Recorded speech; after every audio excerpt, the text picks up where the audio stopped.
Hello, I'm Andrew Smith from Treescape Certified Arborists. Welcome to this week's edition of the Green Review. Sometimes we'll plant a tree and then simply walk away for 10 or 15 years and not do anything about it until perhaps it poses a problem.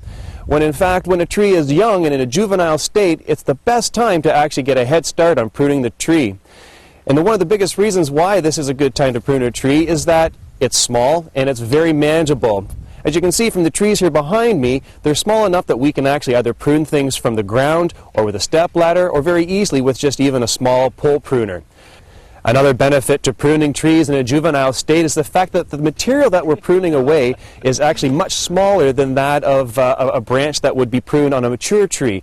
And this means that there's far less damage to the tree, and the tree will recover much quicker from a cut of a small nature like that.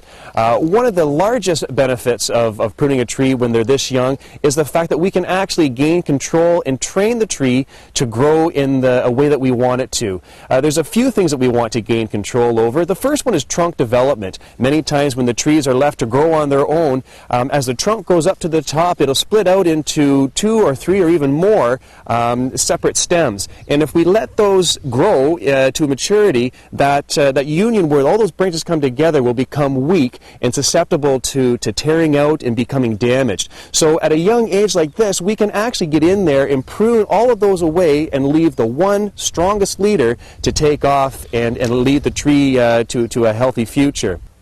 Another thing we like to accomplish in juvenile pruning is good branch structure, or laying the framework of what we would like the tree to look like down the road.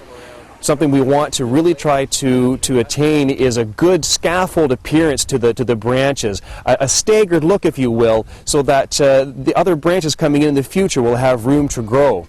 Some of the branches that we might look at taking out are those that are damaged already, some that are diseased, even some of the deadwood that might have already developed in the tree, and certainly any branches within the tree that are already rubbing and crossing up against other branches. So we would look at taking the weaker of the two branches out, and again, just creating that space within the tree.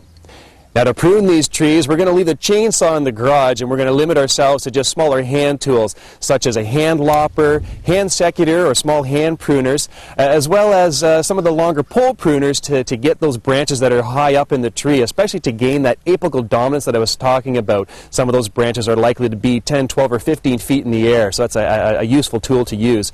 We're going to avoid using a handsaw, though, because these branches are so small and so delicate that the handsaw, being as sharp as it is, it typically rips through the branch instead of cutting it, and that does more harm to the tree than good. The best time to prune these young trees is after they've had a season or two to actually establish themselves after being planted. We need to give the tree some time to get over the transplant shock that it went through, and just give it some time to establish itself in its surroundings. That way, when we actually prune these trees, it's going to be able to recover from the pruning cuts far easier, and it'll be less damage to the trees. A couple other things to remember when pruning these trees is to never leave stubs. Always try to bring them back to the nearest branch union, and always try to make a proper collar cut. Something else to remember is to avoid using pruning paint. Just allow the tree to recover on its own. That's all the time we have today for the Green Review. Until next week, here's your point to ponder. Having trees on your property can increase your property value by 5 to 15%. So certainly planting trees around your property and maintaining them is a great idea as far as investing in your property. Until next week's review, I'm Andrew Smith. The Green Review is brought to you by Treescape Certified Arborists. We bring trees to life.